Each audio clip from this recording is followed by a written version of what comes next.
Hi guys, it's your friendly neighborhood 7th grade ELA teacher, Ms. Galati, and we are about to embark on a beautiful journey of week 7 for distance learning. Yay. Um, just to recap a couple of things, because when we had our Google Meet yesterday with the whole 7th grade, there were a couple of people who, not in particularly in my classes, because I think that I had explained this, but in other classes that had said that they felt that this play was racist. Okay, so I wanna talk about that a little bit. I want to remind you that Lorraine Hansberry wrote this because when she wrote it, it was during the civil rights movement. There was all of the things that are happening in the play were happening around her for real. MLK Jr. was a thing at that point, and the things that happen in that story have a lot of merit about now as well, because we still, as a nation, have some things that we need to address when it comes to racism. A lot of things. So, with that being said, you need to understand that Mama's generation called white people crackers. There were reasons for that. I don't know whether you know the background to that. It was cracking the whip as a person who was a slave master. And that's where that word came from. Yeah, it's derogatory. Okay. But so is the N word. And that's in there. But it's in there because of the story that Lorraine's telling. Okay. She's telling about an African American family in the 1950s in Chicago and all of the things that they have to face, along with not having any money. Why don't they have any money? Because the jobs that they have to take, excuse me, are service jobs that don't pay a lot.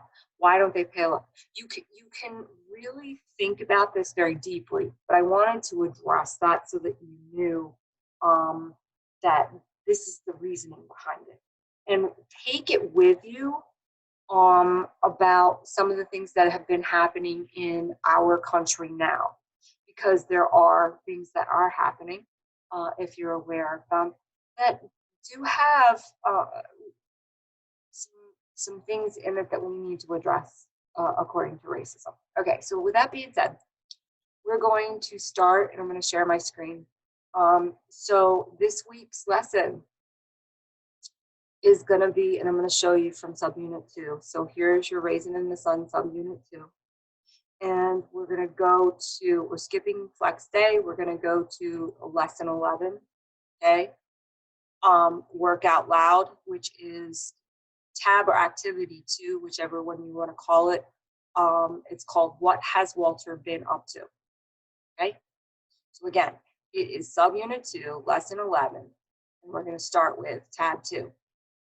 All right, so the directions here is read along as the passage is read aloud. What has Walter been up to while everyone else thought he was working? Drag the 3 best answers to the box. Okay, this is scene 2. It's an excerpt from Act 2, scene 2, where the phone rings. Ruth says, I'll get it. Mama says, Lord, ain't this a popular place tonight? Ruth, hello? Just a minute. She goes to the door. Walter, it's Mrs. Arnold. She waits, goes back to the phone. Hello, yes, this is his wife speaking. He's lying down now, yes. Well, he'll be in tomorrow. He's been very sick. I know we should have called, but we were sure he'd be able to come in today. Yes, I'm very sorry. Yes, thank you so much. And she hangs up. That was Mrs. Arnold to Walter, standing in the doorway. Was it? She said if you don't come in tomorrow, they're going to be getting a new man. Well, ain't that sad? Ain't that crying sad? She said, Mr. Arnold has had to take a cab for 3 days. Walter, you ain't been to work for 3 days? Where you been, Walter Lee Younger? Walter looks at her and starts to laugh. You're going to lose your job. That's right. Turns on the radio.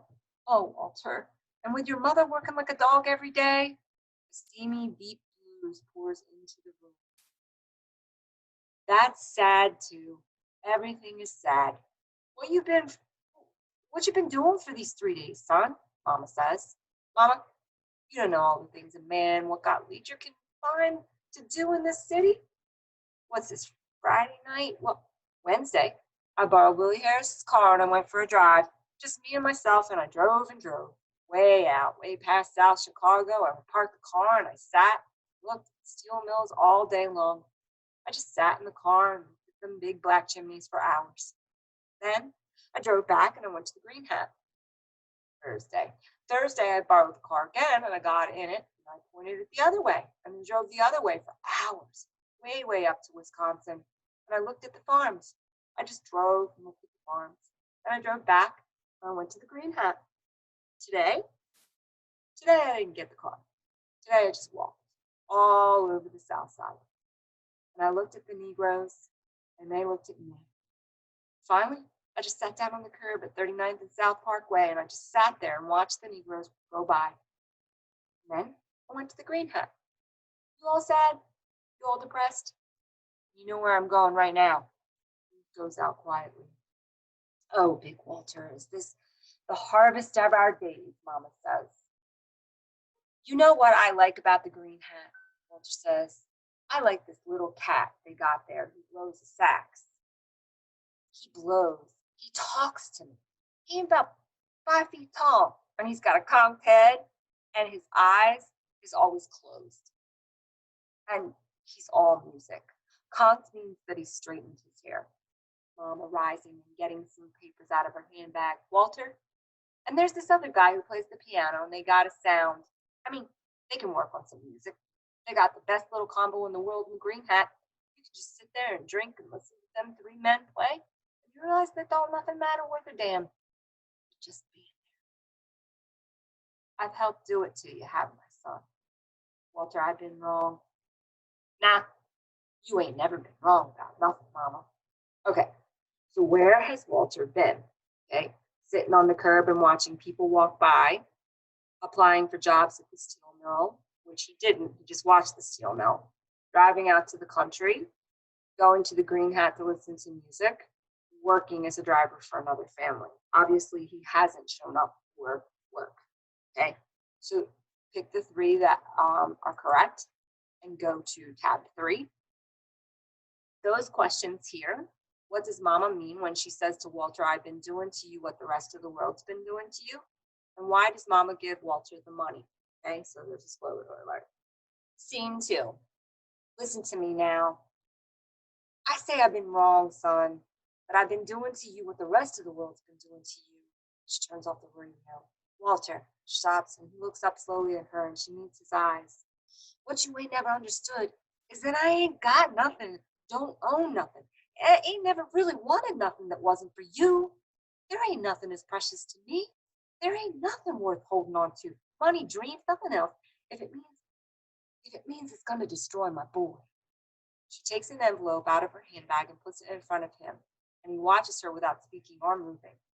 I paid the man $3,500 down on the house. That leaves $6,500. Monday morning, I want you to take this money and take $3,000 and put it in a savings account beneath his medical school. The rest, you put in a checking account with your name on it. And from now on, any penny that came out of it or that go into it is for you to look after, for you to decide. She drops her hands a little helplessly. It ain't much, but it's all I got in the world. And I'm putting it in your hands.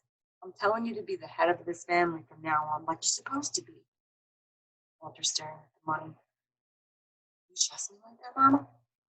I ain't never stopped trusting you. Like that, I ain't never stopped loving you. She goes out.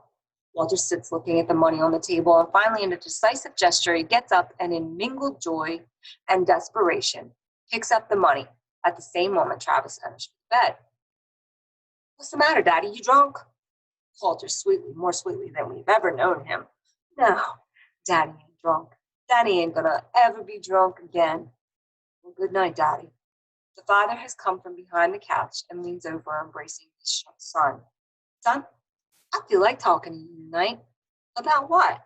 Oh, about a lot of things. About you and what kind of man you're going to be when you grow up. Son, what do you want to be when you grow up? A bus driver? A what? Man, that ain't nothing to want to be. Why not? 'Cause, man, it ain't big enough. You know what I mean? I don't know then. I can't make up my mind. Sometimes mama asks me that too. And sometimes when I tell her I just want to be like you, she don't want me to be like that. And sometimes she says she does. Walter gathers him up. You know what, Travis? In 7 years, you're going to be 17. And things is going to be very different with us in 7 years, Travis. One day when you're 17, I'll come home from my office downtown somewhere. You don't work in no office, Daddy. No, but after tonight, after what your daddy's going to do tonight, there's going to be offices, a whole lot of offices. What are you going to do tonight, Daddy? You wouldn't understand yet, son, but your daddy's going to make a transaction, a business transaction that's going to change our lives. That's how come one day when you're about 17 years old, I'll come home and I'll be pretty tired, you know what I mean, after a day of conferences and secretaries getting things wrong the way that they do. Because an executive's like hell, man. The more he talks, the farther away he gets. Like he's daydreaming. And I'll pull the car up on the driveway, just a plain black Chrysler, I think, with white walls, no black tires, more elegant. Rich people don't have to be flashy. Though I have to get something a little sportier, maybe a Cadillac convertible to do shopping in. And I'll come up to the steps to the house, and the gardener will be clipping away at the hedges, and he'll say, "Good morning, Mr. Younger," and I'll say, "Hello, Jefferson. How are you this evening?" And I'll go inside, and Ruth will come downstairs and meet me at the door, and we'll kiss each other, and she'll take my arm, and we'll go up to your room to see you sitting on the floor with the catalogs of all the great schools in America around you, all the great schools in the world. And I'll say, "All right, son, it's your 17th birthday. What is it you decided? Just tell me where you want to go to school, and you'll go. Just tell me what it is you want to be, and you'll be it. Whatever you want to be. Yes, sir." He holds his arms open for Travis. "You just name it, son." Travis leaps into them, "And I hand you the world." Walter's voice has risen in pitch and hysterical promise, and on the last line, he lifts Travis high. Okay, so what does Mama mean when she says to Walter, "I've been doing to you what the rest of the world's been doing to you"? So here's your hint, basically your answer. Know that Mama feels that by stopping him from making this business deal, or by stopping him from empowering him, basically, that to make the choices, rather, she feels like she's been suppressing him, like the rest of the world's been suppressing him. Okay. So why does Mama give Walter the money? Because she wants him to make the right decisions. She wants him to become the man of the house. She wants him to become the person that she knows that he can be and make the right decision. Okay, whether he does or not, that's a different story. Okay, tab 4. Is Mama right? Should she give Walter the money, yes or no? This is your opinion. So you're going to, if you say no, or if you say yes, rather, you're going to fill this box in. If you say no, who should get the money? This is a drop-down menu. Pick the person and explain why. Okay, so again, it's a poll. Is Mama right? Should she give Walter the money? Yes or no? If you say yes, explain. Okay, why you say yes. If you say no, okay, who should get the money? Benita, Mama, Ruth, or Travis? And explain why. And go to tab 5. In tab 5, it's asking who should get the money, why should Mama give this character the money, use evidence from the text to explain. Okay, so with this, this whole thing is here. Okay, it's basically the whole story from the beginning of when we started all the way until right where we left off. Okay, so I'm not going to read this whole thing to you. It's like huge, and I know that it would take a lot of time. But basically, let me see if I can get to.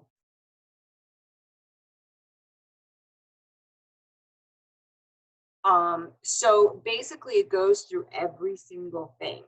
So what you can do is use any of this in order to highlight why you would say that Walter deserves the money, that Benita deserves the money, that Ruth deserves the money, Mama needs to keep the money, or Travis get the money. Okay.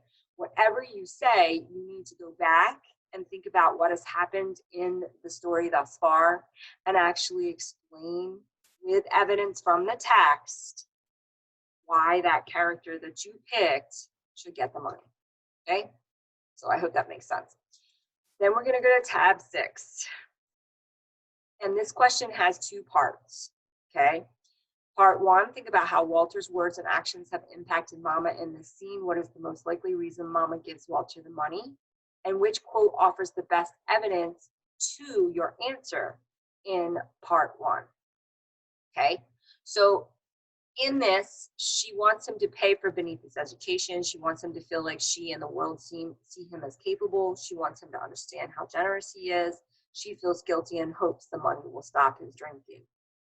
B is kind of a secondary thing. She does feel guilty and she hopes that he does stop drinking, but that's not the best reason.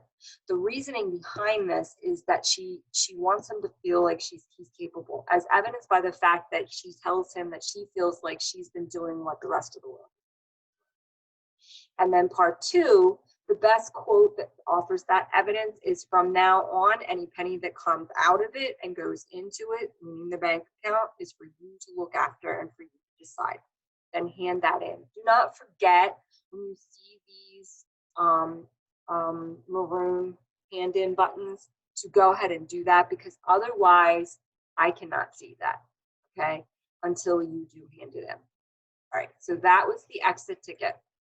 All right, so the solo is a bit long, only because it has a lot of, I believe, reading in it. We're going to read the passage, fill any new motivations you see for the character. We're not going to do, I don't believe, the chart, but we'll just do the solo for the questions. You don't have to do the chart, all right? This scene, which is scene 3, is moving day, 1 week later. Ruth's voice is dramatic church alto cuts to the silence. It's in the darkness, a triumphant surge, a penetrating statement of expectation. Oh Lord, I don't feel no ways tired, children. Oh glory, hallelujah. As the curtain rises, we see that Ruth is alone in the living room, finishing up the family packing. It's moving day. She's nailing crates and tying cartons. Benita enters carrying a guitar case and watches her exuberant sister-in-law. This is, hey, Benita. Hi. Honey, look in that package there and see what I found on sale this morning at the South Center. Ruth gets up and moves to the package and draws out some curtains. Look here, hand-turned hems. How do you know the window size out there? Oh, well, they bound to fit something in the whole house. Anyhow, they was too good a bargain to pass up. Ruth slaps her head, suddenly remembers something. Oh, Benny, I meant to put a special note on that carton over there. That's your mama's good china, and she wants him to be very careful with it. Oh, I'll do it. Benita finds a piece of paper and starts to draw large letters. You know what I'm going to do as soon as I get in that new house? What? Honey, I'm going to run me a double water up to here, with her fingers practically up to her nostrils, and I'm going to get in it. And I'm going to sit in that hot water, and the first person who knocks to tell me to hurry up and come out gets shot at sunrise, Benita says. Ruth laughs. You said it, sister. Noticing how large Benita is absent-mindedly making a note. Honey, they ain't going to read that from no airplane. Benita laughs. I guess I always think things have more emphasis if they're big somehow. Ruth looks up. You and your brother seem to have that as a philosophy of life. Lord, that man done changed so around here, you know? You know what we did last night, me and Walter Lee? What? We went to the movies. Looking at Benita. We went to the movies. You know the last time me and Walter went to the movies together? No, Benita says. Me neither. That's how long it's been. But we went last night. Picture wasn't much good, but that didn't seem to matter. We went and we had Oh, Lord. We held hands, and you know what? What? When we come out of the show, it was late and dark, and all the stores and things was closed up. It was kind of chilly, and there wasn't many people on the streets. So hold hands, me and Walter. You're killing me, Benita says. Walter enters with a large package. His happiness is deep. He cannot keep still with his newfound exuberance. He is singing and wiggling and snapping his fingers. He puts his package in a corner and puts a phonograph record, which he has brought in with him on the record player. As the music, soulful and sensuous, comes up, he dances over to Ruth and tries to get her to dance with him. She gives in at last to his raunchiness, and in a fit of giggling allows herself to be drawn in. They dip, and she melts into his arms in a classic body-melding slow drag. Beneatha regarding them as a long time as they dance, then drawing her breath for deeply exaggerating comment. Talk about old-fashioned Negroes. Walter stopping. What kind of Negroes? He says this in fun. He's not angry with her today, nor with anyone. He starts to dance with his wife. Old-fashioned, Beneatha said. Walter, you know, when these new Negroes have their convention, pointing at his sister, that's going to be the chairman of the committee on unending agitation. Race, race, race. Girl, I do believe you are the first person in the history of the entire human race to successfully brainwash yourself. Beneatha breaks up and he goes on dancing. He stops again, enjoying his tease. Damn, even the NAACP takes a holiday sometimes. Beneatha and Ruth laugh. He dances with Ruth and some more, and starts to laugh and stops. Pantomimes someone over an operating table.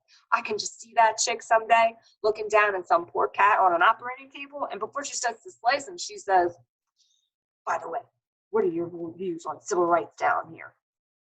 He laughs at her again and starts to dance happily. The bell sounds. Beneath the sticks and stones, they may break my bones. Words will never hurt me. Beneatha goes to the door and opens it as Walter and Ruth go on with clowning. Beneatha is somewhat surprised to see a quiet-looking, middle-aged white man in a business suit, holding his hat and a briefcase in his hand, consulting a small piece of paper. Okay, so go to part 3. At the beginning of the passage, what is Ruth excited about? She's excited about moving, she's excited about Walter and her relationship, and she's excited about curtains. Okay, so let me think to see.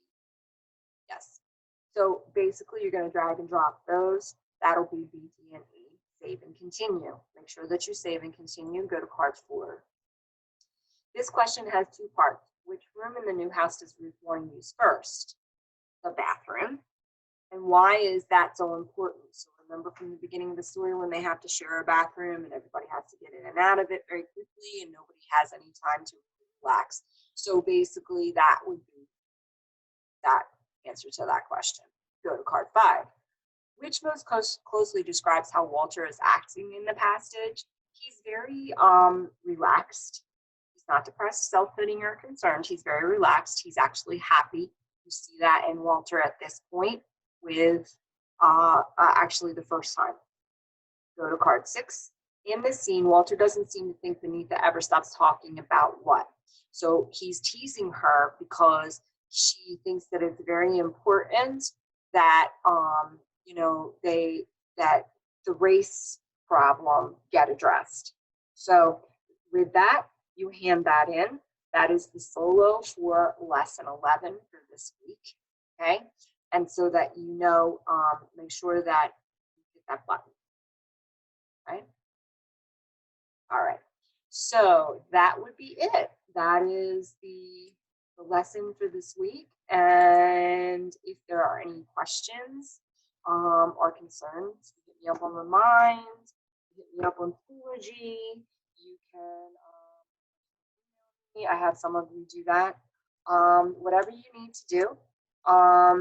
If there are also questions, by the way, just a reminder that the Google Meet is going to be all of 7th grade, and it includes Miss Fair, Miss Coverdale, Miss Paquette, and myself for any questions on Monday at 10, and that is for an hour from 10 to 11. On Tuesday, I will have my Zoom meeting instead of Mondays now. So they will be at 8 a.m. and 1 p.m. as usual. The times will remain the same, but it'll be Tuesdays instead of Mondays. And then on Wednesdays, we also will have a time for all of grade 7 Google Meet again. So I will put all that information out there for you. If there are any questions or concerns, none of this is exactly mandatory to get on Zoom or on Google Meet, because I am giving you the YouTube video and you can start and stop that and deal with it. I understand that some of you don't necessarily like Google Meets and Zooms, but please know that, we are here. We're giving you every opportunity, and we would really like it if you would partake in this. And I hope everybody is happy and healthy. And I miss your faces, and I will see you soon.